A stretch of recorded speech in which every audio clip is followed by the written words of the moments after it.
بسم الله الرحمن الرحيم نحمده ونصلي ونسلم على رسوله الكريم وعلى آله الطيبين وأصحابه الطاهرين أما بعد.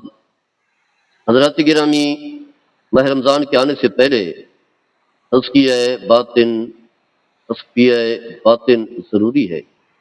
یعنی ہم جو وقت ضائع کرتے ہیں یہ بھی جرم اور گناہ ہے. اس کے علاوہ جو ہے ہمارا وقت جو ہے گناہوں میں گزرتا ہے. کبھی بری صحبتیں میسر آتی ہیں، اس کے برے اثرات جو ہیں انسان کے دل پر پڑتے ہیں، انسان گناہوں کی طرف مائل ہو جاتا ہے کیونکہ برائی کا، بری صحبت کا اثر ہوتا ہے. تو ایک تو یہ ہے کہ اب ماہ رمضان کے آنے سے پہلے اپنی صحبتیں جو ہے وہ بدلیں، پورے لوگوں کی صحبت جو ہے وہ چھوڑ دیں، کیونکہ ایسا نہ ہو کہ پھر اسی صحبت میں ہی لگے رہیں اور ماہ رمضان آئے اپنی برکات سمیٹ کر کے چلا جائے. پہلا کام یہ کریں کہ پورے لوگوں کی صحبت سے جو ہے کنارہ کش ہو. یعنی تقوی کا آگے چل کر کے ہم تذکرہ کریں گے. تذکرہ اسی چیز کا نام ہے کہ جن کاموں کے کرنے کا اللہ نے حکم دیا ہے انہیں کرنا، اور جن کاموں سے منع کیا ہے اس سے باز رہنا. پہلا کام یہ ہے کہ برائی سے بچنا، گناہ سے بچنا. جب دل جو ہے گناہوں سے، برائیوں سے بچ جائے گا، باطن پاک ہو جائے گا، بندہ اللہ کی بارگاہ میں جب توبہ کرے گا تو باطن جو ہے پاک ہو جاتا ہے. جب پاک ہو جائے گا پھر نیکیوں کے ثمرات جو ہے اس پر ظاہر ہوتے ہیں. مثال کے طور پر جیسے زمین ہے، اگر زمین جو ہے بنجر زمین ہے، اس قابل ہی نہیں ہے کہ اس میں جو ہے کھیتی باڑی کی جائے، تو پہلے آپ کوشش یہی کرتے ہیں کہ زمین کو جو ہے آباد رکھتے ہیں. یعنی اس کا جو جس کی وجہ سے بنجر ہے اس کا خاتمہ کرتے ہیں اور ہل چلاتے ہیں، خوب محنت کرتے ہیں، پانی لگاتے ہیں تاکہ زمین جو ہے وہ اس قابل بن جائے. یہ نہیں ہے کہ زمین اسی طرح جو ہے ویران ہو، بنجر ہو، تو اس کے بعد جو ہے آپ بیج ڈال دیں، کچھ بھی نہیں ہوگا. ایسے بیج بھی ضائع ہو جائیں گے، کوئی نتیجہ بھی نہیں نکلے گا اور آپ کا وقت بھی ضائع ہوگا. اس کے علاوہ جو ہے زمین بھی کارآمد نہیں ہوگی. تو پہلا کام آپ یہ کرتے ہیں کہ اسی میں جو بھی جو ہے وہ خاردار چیزیں ہیں، جو زمین کو بنجر کرنے والی چیزیں ہیں، پتھریلی زمین ہے پتھر ہٹاتے ہیں، اور ریتری ہے اور ریت ہٹاتے ہیں. یعنی جو جس کی وجہ سے زمین جو ہے ناقابل ہوتی ہے، تو آپ پہلے وہی کام کرتے ہیں. تو یہ دل بھی جو ہے اس کی مثال بھی، قلب کی مثال بھی زمین کی طرح ہے. پہلے آپ نے گناہوں کی جو میل کچیل ہے اسے دور کرنا ہے. تو گناہوں کے بہت سارے اسباب ہیں جس کی وجہ سے انسان گناہوں کا مرتکب ہوتا ہے. ان میں سے ایک بری صحبت بھی ہے، اس سے آپ جو ہے کنارہ کشی اختیار. اور یہ بات یاد رکھیں کہ آپ نے یہ نہیں دیکھنا کہ گناہ چھوٹا ہے یا بڑا ہے، اور معاشرے کو نہیں دیکھنا یہ فلاں یہ کام کر رہا ہے تو مجھے کرنے میں کیا حرج ہے. مثال کے طور پر سگریٹ نوشی ہے، دیکھنے میں ایک معمولی سے عمل ہے، حرام تو نہیں ہے، اگر بعض لوگ اسے حرام بھی قرار دیتے ہیں، حرام نہیں ہے، لیکن اس کے برے اثرات ہیں. برے اثرات یہ ہیں کہ منہ کی بدبو ہوتی ہے، اس کا ایک الگ نشہ ہے. بار بار جو ہے سگریٹ پینے کو دل کرے گا، تو جب ماہ رمضان آئے گا تو پھر آپ کیسے اس عادت کو چھوڑ گے؟ پہلے سے چھوڑنے لگے. پھر مالی نقصان بھی ہے. یہی سگریٹ کی بدولت، سگریٹ نوشی کرنے کی وجہ سے جو آپ کو مال کا نقصان ہو رہا ہے، یعنی مانا نہ بھی ہو 3,000 4,000 اس سے کم و بیش، یہی مال جو ہے ماہ رمضان میں رائے خدا میں خرچ کریں. تو پہلے سے جو ہے اگر آپ ذہن بنا لیں گے. اس کے علاوہ جو ہے نیکی سے جڑیں، عبادت سے جڑیں، کیونکہ تقوی جو ہے اسی چیز کا نام ہے. تو تقوی کے حوالے سے جو ہے چند چیزیں ہم بیان کریں گے کہ تقوی کی اہمیت جو ہے وہ کیا ہے. تو فرمایا کہ اللہ تبارک و تعالی نے اسی بات کا جو ہے وہ حکم دیا ہے. تقوی کا خود جو ہے اللہ تعالی نے حکم دیا ہے. فرمایا وصل انسان وَلَقَدْ وَصَّيْنَا الَّذِينَ أُوتُوا الْكِتَابَ مِن قَبْلِكُمْ وَإِيَّاكُمْ أَنِ اتَّقُوا اللَّهَ. ہم نے حکم دیا ان لوگوں کو جنہیں کتاب دی گئی تم سے پہلے، یعنی پہلے جو امتیں آئیں انہیں ہم نے حکم دیا، اور وَإِيَّاكُمْ اور آپ کو بھی حکم دے رہے ہیں کس چیز کا؟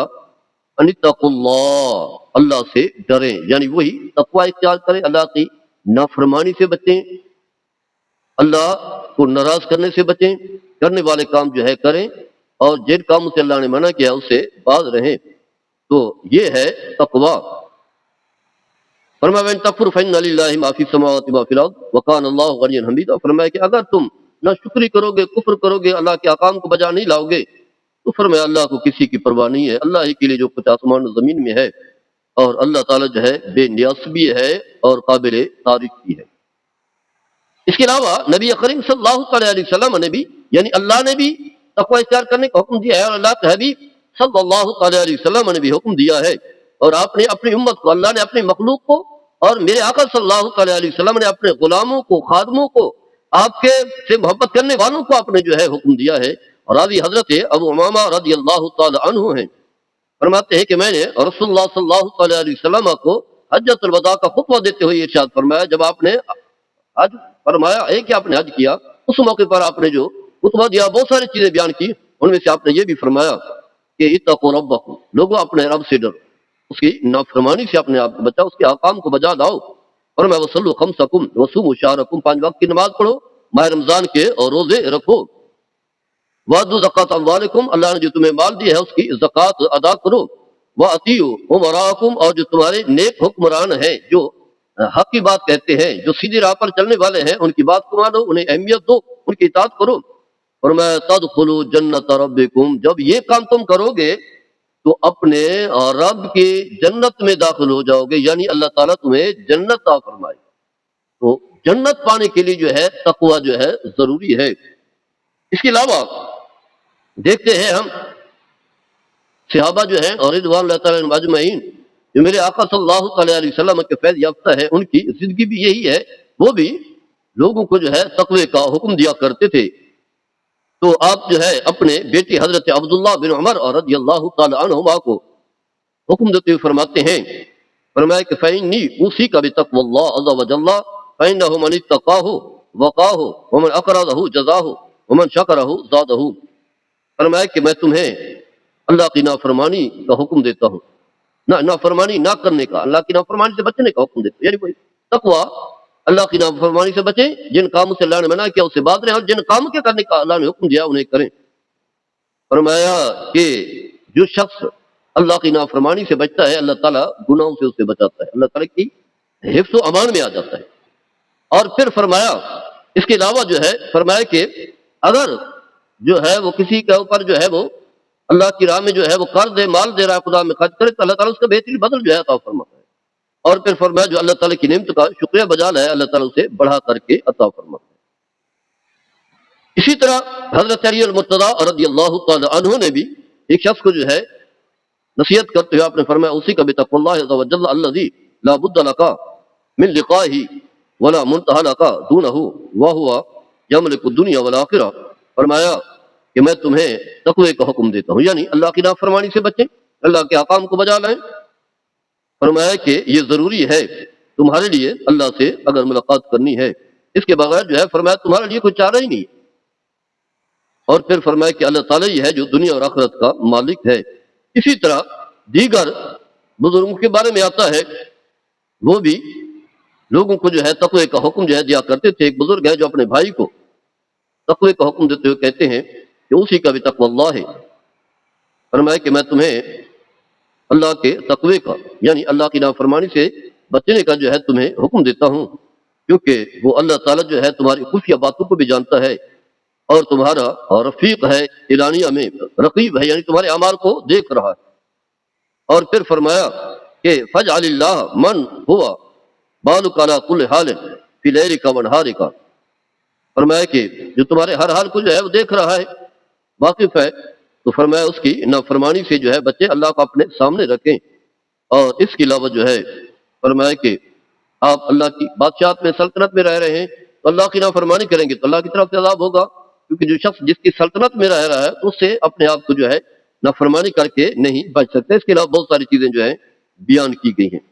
اور علماء نے تقوی کا معنی بیان کیا ہے کہ گویا کہ بندہ جو ہے اپنے اور جو ہے جو اللہ کی نافرمانی والا ذریعہ والا کام ہے اس سے جو ہے پناہ میں رکھے، یعنی اللہ کی نافرمانی سے جو ہے اپنے آپ کو دور رکھے، اور یہی سمجھے کہ اللہ کی ناراضگی سے اپنے آپ کو بچائے، کہ کہیں اللہ تعالیٰ جو ہے وہ ناراض نہ ہو جائے، اس کی معصیت سے اپنے آپ کو دور رکھے، کنارہ کشی اختیار کرے۔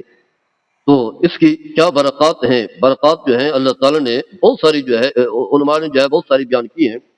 فرمایا چند ایک کا ذکر کر دیتے ہیں۔ فرماتے ہیں کہ تقوی جو ہے ایک ایسا عمل ہے جس کی وجہ سے انسان کے لیے اعمال کرنا آسان ہو جاتا ہے، یعنی تقوی ہے تو پھر ماہ رمضان کا احترام ہے، روزے ہیں، نماز ہے، تراویح ہے، دیگر بہت سارے اعمال ہیں جس کی وجہ سے جو ہے انسان کے لیے آسان ہو جاتے ہیں۔ اس کی وجہ یہ ہے کہ گناہوں کا ایک بوجھ ہوتا ہے. جب دل پر گناہوں کا بوجھ ہوگا پھر نیکی کرنے کا کہاں موقع ملے گا؟ نیکی کے لیے تو راستہ ہی آسان نہیں ہوگا، پھر انسان پریشان رہے گا. اس کی وجہ یہ ہے کہ گناہ جو ہے رکاوٹ اور آڑ جو ہے بن جاتے ہیں. تو فرمایا وَمَن يَتَّقِ اللَّهَ يَجْعَل لَّهُ مِنْ أَمْرِهِ يُسْرًا، فرمایا جو اللہ سے ڈر جاتا ہے اللہ تعالیٰ اس کے لیے معاملہ جو ہے آسان فرما دیتا ہے. اسی طرح فرمایا فَمَن آتَى وَاتَّقَى وَصَدَّقَ بِالْحُسْنَىٰ فَسَنُيَسِّرُهُ لِلْيُسْرَىٰ. اس کے علاوہ جو ہے فرمایا کہ شیطان سے کے شر سے انسان جو ہے بچ جاتا ہے، محفوظ ہو جاتا ہے. جب انسان جو ہے اللہ کی نافرمانی سے بچتا ہے تو اللہ تعالیٰ کی حفاظت میں آ جاتا ہے، پناہ میں آ جاتا ہے. پھر شیطان اس پر جو ہے اپنا مکر و فریب اور زجر جو ہے وہ نہیں ڈالتا. فرمایا آگے جیسا کہ فرمایا ان الذین یتقون اذا مسهم طائف من الشیطان تذکروا فاذا هم مبصرون. فرمایا وہ لوگ جو خوف خدا رکھتے ہیں، تقوی اختیار کرنے والے، فرمایا کہ اگر شیطان کا کوئی گروہ سے کسی برائی مبتلا کرنا چاہے، بس کرنا چاہے، تو فرمایا وہ اللہ کے احکام کو یاد رکھتے ہیں، اللہ کا ذکر کرتے ہیں، اللہ کی عبادت میں لگ جاتے ہیں. فرمایا گویا کہ وہ دیکھ رہے ہوتے ہیں. تو گویا کہ تقوی والے لوگ جو ہے شیطان کے مکر و فریب سے بچ جاتے ہیں. اسی طرح بہت ساری برکات ہیں دنیاوی اور اخروی بھی. فرمایا کہ ولو ان اهل القرى امنوا واتقوا لفتحنا عليهم برکات من السماء والارض. فرمایا کہ اگر بستی والے لوگ جو ہے ایمان لاتے، تقوی اختیار کرتے، تو فرمایا آسمان اور زمین کی برکات ہم جو ہے انہیں عطا فرماتے، برکات کے جو ہے دروازے کھول دیتے ان کے لیے. لیکن اس قوم کی بدبختی نافرمانی پر اترا، ایمان نہ لائے، نافرمانی کی انبیاء کرام کو اذیتیں دی، جس کی وجہ سے جو ہے عذاب کا سامنا کرنا پڑا. خیر بہت سارے فوائد ہیں، اس تھوڑے سے وقت میں بیان نہیں کیے جا سکتے. مین یہی ہے ابھی سے جو ہے تزکیہ باتیں کر لیں تاکہ آگے جب آپ پہنچیں پھر ماہ رمضان کی برکات سمیٹنے میں آپ کے لیے کوئی دقت اور مشقت نہ ہو. اللہ تعالی ہم سب کو عمل کرنے کی توفیق عطا فرمائے. وما علیہ الا البلاغ.